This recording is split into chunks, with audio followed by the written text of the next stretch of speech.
Good morning, dear students. Hope that you all are fine. I am Manish Kumar Singh, lecturer from Government Higher Secondary School, Doma. And today we are going to study the poem My Mother at 66, written by Kamala Das. It is the first poem of your English textbook, Flamingo. Now let us talk a little about poet Kamala Das. Kamala Das is the pen name of Madhavi Kutti. कमला दास माधवी कुट्टी का उपनाम था and she was born on 31 March 1934 in Kerala और इनका जन्म 31 March 1934 को केरल में हुआ था and she died on 31 of May 2009 in Pune और इनकी मृत्यु 31 मई 2009 को पुणे महाराष्ट्र में हुई थी। She is one of the greatest poets of India और ये भारत की महानतम कवियों में से एक है and she is known for the unique style of writing और अपने विशेष लेखन शैली के कारण वो जानी जाती हैं। The subject of her poetry reflects her personality mainly inner feelings और जो विषय वस्तु इनकी कविताओं की है वो इनके अंतर मन को प्रकट करती हैं। Her poetic creations are contained in 4 volumes and they are इनकी जो कविताएं हैं वो 4 संग्रहों में संग्रहित हैं। Summer in Calcutta 1965, the descendants 1967, the old play house 1973, stranger time 1977. Now, the poem My Mother at 66 talks about her mother. ये कविता कवि के माँ के विषय में कुछ कहती है। This poem is based on mother daughter relationship और ये कविता आधारित है माँ और बेटी के संबंधों पर। The poet shares her feelings for her mother. इसमें कवि अपनी भावनाओं को जो कि उनकी माता के प्रति है उसको प्रकट करती है। So now let us recite the poem. Driving from my parents' home to Cochin last Friday morning, I saw my mother beside me, dozed, open-mouthed, her face ashen like that of a corpse, and realized with pain that she was as old as she looked, but soon put that thought away and looked out at young trees sprinting, the merry children spilling out of their homes. But after the airport security check, standing a few yards away, I looked again at her, worn, pale as a late winter's moon, and felt that old familiar ache, my childhood's fear. But all I said was, "See you soon, Amma." All I did was smile and smile and smile. There are few words that may be new to you, but these are important to understand the poem. So let us look at the difficult or new words. Doze, a short light sleep. Hindi में हम इसको झपकी कह सकते हैं, छोटी सी नींद। Ashen, very पेल like एश, निस्तेज धुंधला पड़ा हुआ राख के समान। काप्स, अ डेड बॉडी, या हम इसे हिंदी में कहते हैं शव या लोथ। स्प्रिंटिंग, स्प्रिंटिंग का अर्थ होगा दौड़ना। स्पिलिंग, छलक पड़ना। वॉन, पीला पड़ जाना, चेहरे के विषय में कहा है। एक, पेन, दर्द के विषय में कहा है। By line, a poem from line 1 to line 4, and these lines are talking about the trip back to Cochin. Driving from my parents' home to Cochin last Friday morning, I saw my mother beside me. Explanation: in these lines, the poet recalls a trip back to Cochin. इन पंक्तियों में कवि अपनी वापसी की यात्रा को स्मरण कर रही हैं, रिकॉल कर रही हैं। कोचीन की वापसी की यात्रा। तो पिछले सप्ताह हमारे कवि ने अपने माता पिता के घर में अपनी छुट्टी बिताई और वहां से वो वापस कोचीन को लौट रही हैं।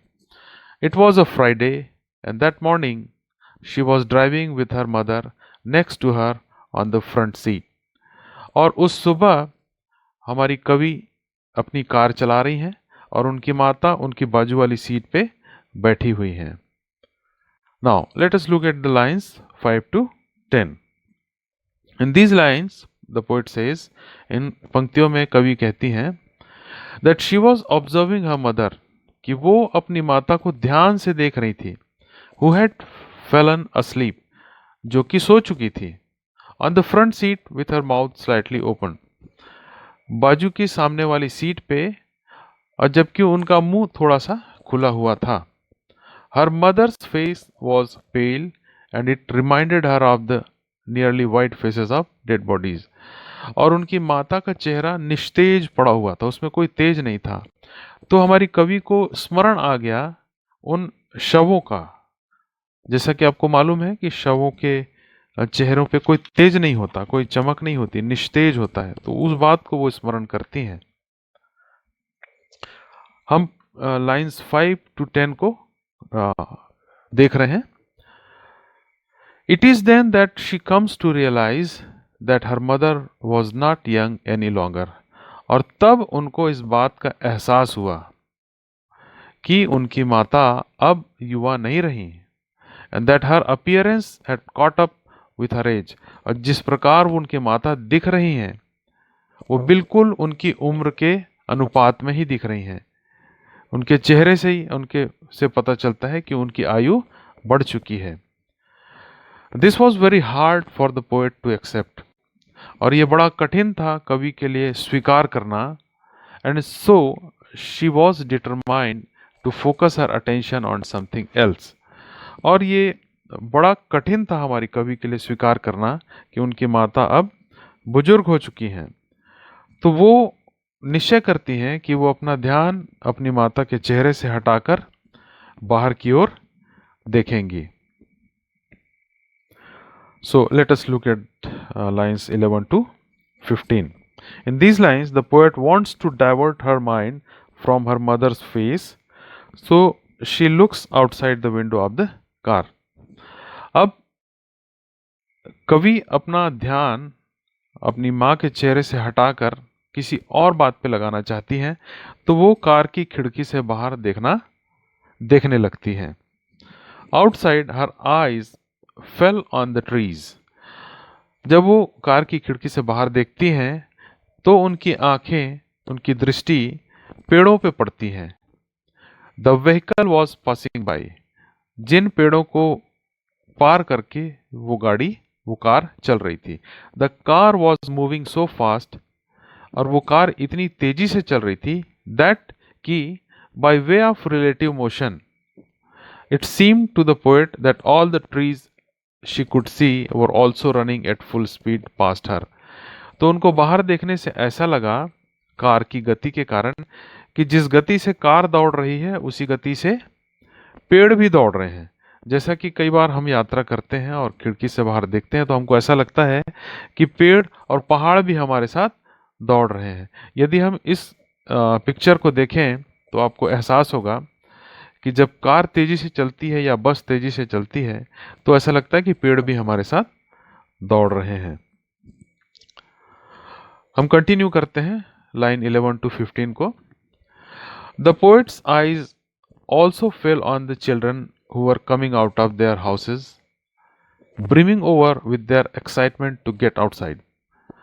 और पेड़ों से जब वो नज़र हटाती हैं तो उनकी दृष्टि पड़ती है उन बच्चों पे जो कि अपने घरों से बड़ी संख्या में बाहर निकल रहे हैं और उत्साह से भरे हुए हैं कि वो बाहर खेलने को निकल रहे हैं। The poet passed all these sights and reached the airport. Till then her mind was distracted by the sight. इन सारी बातों को पार करते हुए, पेड़ों को और बच्चों को पार करते हुए हमारी कवि एयरपोर्ट पहुंचती है और तब तक उनका ध्यान उनकी माँ के चेहरे से हट गया था। However, after the security check, हालांकि एयरपोर्ट में सिक्योरिटी की चेकअप कराने के बाद, सुरक्षा जांच कराने के बाद, she was standing a short distance away from her mother, वो अपनी माता से कुछ दूरी पर खड़ी थी। Her mother and again she chance to notice the old woman, और फिर एक बार उन्होंने उस बूढ़ी महिला की ओर ध्यान दिया। जस्ट एज बिफोर, जैसा कि पहले। Her mother appeared very pale and colourless, उनको उनकी माता निस्तेज और उनके चेहरे पर कोई कांति या कोई रंग या कोई चमक दिखाई नहीं पड़ा। Now let us look eight lines 16 to 20. In these lines, the poet compares her mother's face with the sight of the moon on a night towards the end of winter. अब इन पंक्तियों में फिर से कवि अपनी माता के चेहरे की तुलना चंद्रमा से करती हैं, शीत ऋतु के चंद्रमा से करती हैं। This made her recall the things she had been most afraid of during her childhood, और ये उन बातों को याद दिला देता है जिनसे कि वो बचपन से डरती आ रही हैं। The fear of her mother's death, और उनको उनकी माता की मौत का या मृत्यु का बहुत डर था। This was a fear that had plagued her many times before, और ये वो डर था जो बार बार उन्हें आकर डराता था। And it was plaguing her again now, और अभी भी वही डर वापस आकर उनको डरा रहा है। ओके, कंटिन्यूएशन में हम देखते हैं line 16 to 20. However, she did not let that fear show itself on her face. परंतु उन्होंने अपने डर को अपने चेहरे से प्रकट होने नहीं दिया। Instead, बल्कि she put up a brave face, तो उन्होंने एक साहसी चेहरा बनाया। And waved goodbye to her mother, और हाथ हिलाकर अपनी माता को अलविदा कहा। She assured her mother, और उन्होंने अपनी माता को विश्वास दिलाया that they would be seeing each other again soon, कि वे एक दूसरे को फिर से जल्दी ही मिलेंगे। And all the while, इस दौरान, even though, यद्यपि, she was in great agony, हमारी कवि बहुत पीड़ा में थी। The smile never left her face, परंतु मुस्कुराहट हमारी कवि के चेहरे को देखकर कहीं नहीं गया। If we consider the rhyming scheme in this poem, the poet doesn't use any identifiable rhyming scheme. It's a blank verse. इसका मतलब यह है कि इस कविता के अंत में कोई भी तुकबंदी नहीं है, कोई भी राइमिंग वर्ड्स नहीं है, और ये कविता एक ब्लैंक वर्स है, इसमें कोई राइमिंग स्कीम नहीं है। Okay, now let us look at the poetic devices. When a plain comparison is made between two different things, like her face ashamed like that of a corpse, यहाँ पे कवि माँ के चेहरे की तुलना शव से कर रही है, और जिस शब्द का इस्तेमाल किया है वो है like, कंपैरिजन करने के लिए like. She compares her mother's face with that of a corpse and also uses the word like while making that comparison. In another example, I looked again at her, worn, pale as a late winter's moon. She again compares her mother's face with the moon in winter time and also uses the word as while making this comparison. दूसरी बार जब वो अपनी माता के चेहरे की तुलना चंद्रमा से कर रही हैं, शीत ऋतु के चंद्रमा से, तो उन्होंने एज शब्द का इस्तेमाल किया है। तो जब एज या लाइक शब्दों का इस्तेमाल करके तुलना की जाए दो चीज़ों की जिनकी तुलना नहीं की जा सकती, तो हम जान जाते हैं कि ये पोएटिक डिवाइस सिमिली है। Personification, trees sprinting. This device is used to give human qualities on something that is not human. मानव के गुण को हिंदी में हम इसे कह सकते हैं मानवीकरण। दौड़ना मानव का गुण है, जबकि यहाँ पे ट्रीज स्प्रिंटिंग कहा गया है। पेड़ दौड़ना तो छोड़िए, चल भी नहीं सकते, परंतु यहाँ पे कहा गया है कि पेड़ दौड़ रहे हैं। In this poem, the poet uses the device of personification with the respect to trees. She imagines the trees to be figure that are running alongside her car.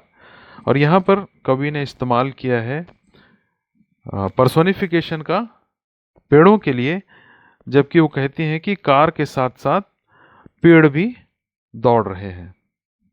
हाँ, तो next a poetic device is apostrophe, and this rhetorical device is used when a poet addresses his or her poem to an absent audience.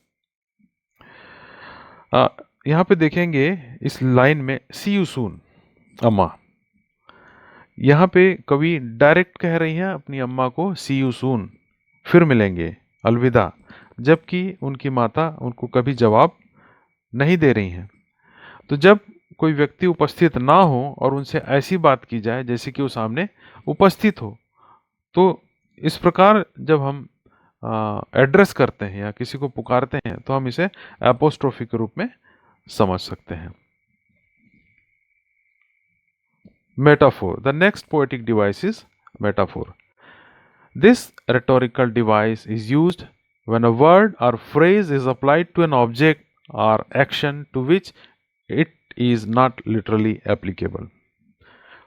In this poem, the poet uses the device metaphor in line when she speaks trees sprinting, the merry children spilling. यहाँ पे कवि ने पेड़ों को कहा है sprinting, दौड़ते हुए, और आनंद चित्त बच्चों को छलकते हुए कहा है। पानी छलकता है, चाय बच्चे नहीं छलकते हैं, बच्चे दौड़ते हैं, पेड़ नहीं दौड़ते हैं। तो यहाँ है कि बच्चे छलक के अपने घर से बाहर निकल रहे हैं और पेड़ दौड़ रहे हैं। तो यहाँ पे मेटाफोर का use. And the last poetic device is repetition. जब एक शब्द और या किसी फ्रेज को कविता में तो हम उसे रिपीटिशन कहते हैं या पुनरावृत्ति। And this rhetorical device is used when a word or phrase is repeated. In this poem, the poet uses the device repetition in last line. All I did was smile and smile and smile. आप देखेंगे कि इसमें smile, smile and smile का 3 बार इस्तेमाल किया गया है। So, dear students, now we complete our study here. Please watch the video again and again and make sure that you understand this poem. Along with this video, we are sending you a Google form. Please fill that Google form and submit it. प्रिय विद्यार्थियों, यहाँ पे हम अपनी इस कविता का अध्ययन पूर्ण करते हैं और इस कविता के साथ एक गूगल फॉर्म भी भेजा जाएगा आपको टेस्ट के रूप में। कृपया उसे फिलअप करें और उसे सबमिट कर दें।